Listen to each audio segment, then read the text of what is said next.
The darkest soil is often the richest because beautiful things grow out of it.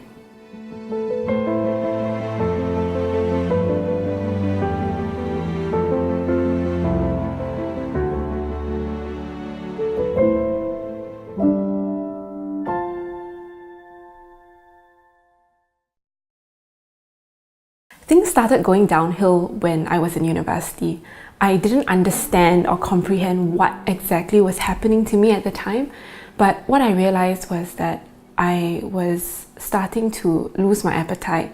I was starting to feel really down all the time, and I didn't know what to do about it. And at that time, I couldn't process that there were so many changes and transitions that were happening in my life. Looking back, now I see it clearly. It was because I had, moved homes from a community and neighborhood that I had grown up with and been very, very close to all my life. My sister had moved overseas. My family had been going through some challenges with a family business. And all these things had taken a toll on me, including being thrown suddenly into medical school, which was extremely stressful and competitive. And I found myself suddenly floundering in a sea of emotions for the first time in my life. And I didn't know what to do at the time. The scary part was that I didn't even recognize that it was a problem. All I knew was that when I started to go out for jogs or just, taking a breath of fresh air, I thought to myself, you know what, this feels good. And in my head, it was healthy. There was nothing wrong with it. I think the problem started when I started to use it very much as a coping mechanism. What I didn't know was happening to me at the time was that exercise and food became the one area of my life that I felt I had control and stability over. And I think that's when the depression and the eating disorder started. Looking back, I think the scary part of it was that I didn't know what it was. And this is coming from somebody who was going through medical school at the time. And I didn't even see what was happening to me. And that went on to tell me how strong the aspect of denial is in the illness. I didn't want to admit that I was ill. I remember at the time, like many people were concerned about me. They saw me losing weight. They kept asking me, are you okay? Are you doing all right? And unfortunately, I also got some unwanted attention from people who said, oh, you look really good. And so that kind of fueled it even further.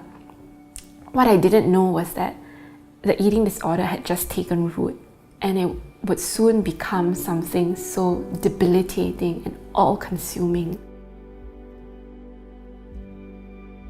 I remember one day I went out with a close mentor of mine, and she sat me down for lunch, and I think she noticed that something was really wrong. And so she asked me, she said, Waijia, you need to get help. And I was in complete denial. I said, no, what's wrong? I don't need any help. I'm just not hungry. That's it, And she said, well, if you don't need any help, then why don't you just go for one session with somebody professional who can help you? And if there's nothing wrong with you, they'll discharge you, right? And I was very hesitant, but I took up her challenge on that. And that was when I found out I did have a problem.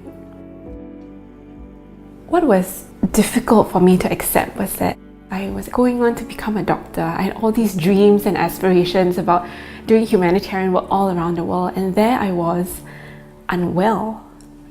The illness became so bad that I started to lose my periods. I was amenorrheic, my hair started falling out, and when I went to the hospital, I found out that my bone density was equivalent to that of an elderly woman's. Yeah, and that was when I realized that, wow, I do need help. That year was very difficult for me. I remember all my classmates, they were doing rotations in the hospital in the psychiatry department. And unfortunately, that was where I was receiving my own treatment from. I was in intensive outpatient therapy for about a year. I had to see a whole team of people, a dietitian, nutritionist, a counselor, a family therapist, a psychiatrist, and I just felt like such a failure. At one point, I thought to myself, I don't even know if I can live, much more graduate. There were times where I felt suicidal. I thought to myself, life is so hopeless. I think what made it harder was people telling me that as far as possible, not to tell anyone that I had a problem, which is really ironic because it was so apparent. I was so thin and I was so ill. During my therapy, I started painting. I felt that it was a form of release for me, and before I knew it, I had actually compiled a book called A Taste of Rainbow. And it came to a point where I thought to myself, when I got better, could I use this book to help others? But I remember as I discussed it with my publisher and as I shared it with people who were close to me, I heard the same voices tell me the same thing, that Waija, you shouldn't do this. It's too dangerous. It's too much of a stigma right now, and who's going to trust you? Like right after you graduate, that's when people apply for jobs and competitive residencies, and now you're going to have this on your resume. You're going to have this. People are going to know that you were ill and that you might still be ill, and why would they accept you? There were so many reasons for me not to share the problem. And I remember one day my publisher called me and he said, so are we good to print or not? I was so stressed over the phone. I was crying. I didn't know what to say. On one hand, I really wanted to. On the other hand, I was so afraid of what would happen. But, by the grace of God, I just held the phone and I said, I think it's a go ahead. Let's do it. When the book was published, I was so scared. I realized now everybody knew that I had been through this. But to my surprise, instead of people black marking me or shunning me or isolating me further, people welcomed that story. And it surprised me because suddenly all the people that I had known started coming up to me telling me that they had a daughter or a friend's friend who was struggling, and that this story gave them hope for recovery. A Taste of Rainbow is a story about a little girl who enjoys eating ice cream with rainbow-colored sprinkles, and it's a story about how she loses her joy in it and how she regains that through finding hope and healing. And it's a book about courage, about resilience, about overcoming. Yeah, and my hope is that that message will continue to inspire and encourage others to seek help as well. We all have a responsibility to help someone in need, whether it's ourselves or someone else. And you may not understand it. You may not understand the illness, or the person might just continually reject you, but be patient. Love is patient, love is kind. Be there for that person. And you just never know when, at some point, that person would just turn around and say, hey, can I reach out to you? Can you help me? So be there, and don't be afraid to say, I'm here for you. When you're ready, I'm here. I think one of the hardest things is to see a loved one go through something like an eating disorder.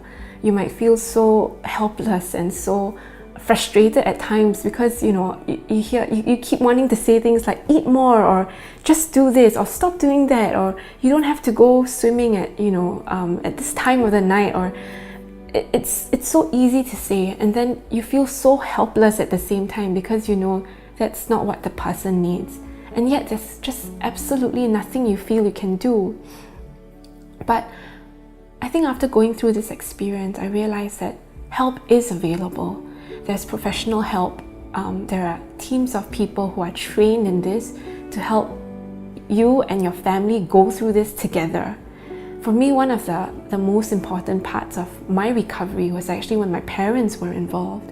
And I remember when the family therapist suggested that, I went crazy. I was like, no, you can't do this. My parents can't know. There was so much shame and fear attached to that. But when she invited them into my life, I realized that, wow, they played such a big role in terms of learning how to help me, and in terms of building a relationship and speaking a language that helped me to recover.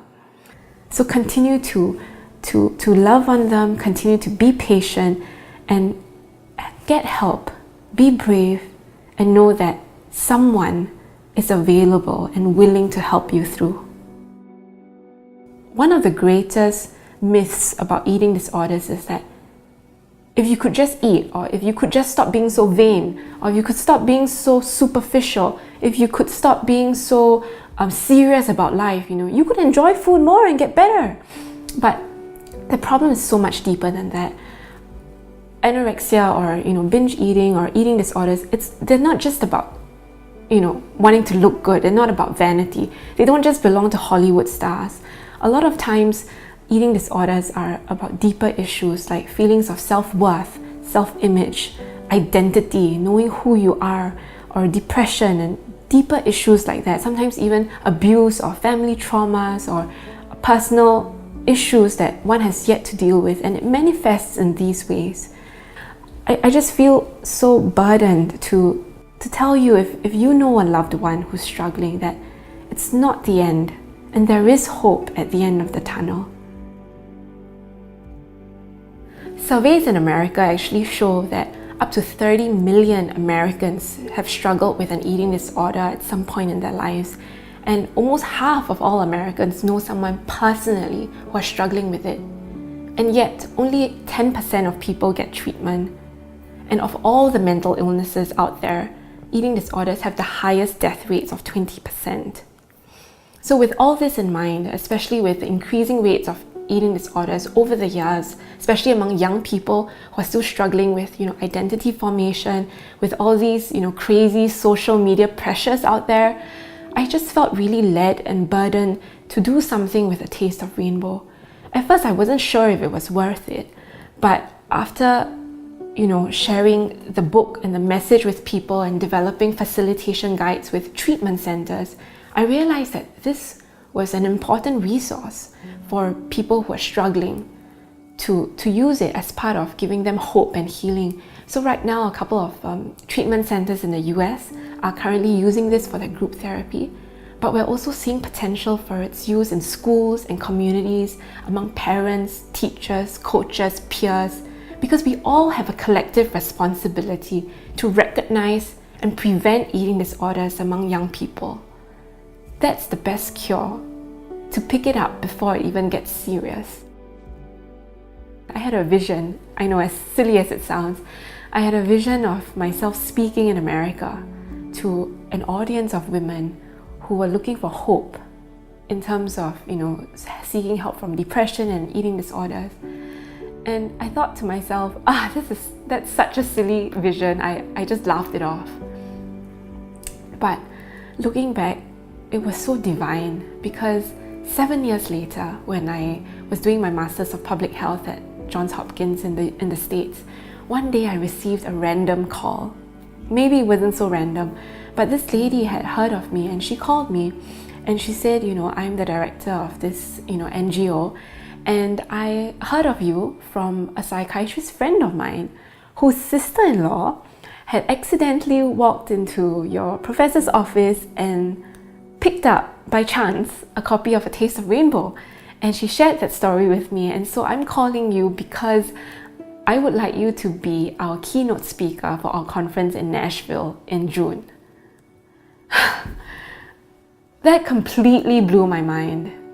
And as I stood on stage, this little Singaporean girl on stage, I was in awe, not of myself or what I had done, but I was in awe of the fact that our pain has a purpose. Our pain has a purpose, and it goes so much further than we ever dared to think or imagine when we're willing to walk through it. When you're in the thick of that pain, you don't see it. There's no light at the end of the tunnel. You think that nobody cares. You think that you're such a failure. You're guilty. And that's exactly what depression and eating disorders do to you, because they're not like other illnesses. If you get a flu or you get something else, you just think, I can take medication and get better. But people who have depression or an eating disorder, they feel like it's my fault. Our pain has a purpose, so make it count. And from this experience that I went through, I saw an avalanche of people reach out to me because they had been going through the same thing. Even healthcare providers, people who are doctors and nurses and social workers, they would come up to me and say, I have been struggling with this. If I get help, will I lose my job? And I always tell them the same thing, no, you will not, because it's the bravest thing that you could ever do to get help. Looking back, it was the best thing that I ever did. There is always hope after the rain. And this pain that you're going through, this is not the end. The darkness ends with you.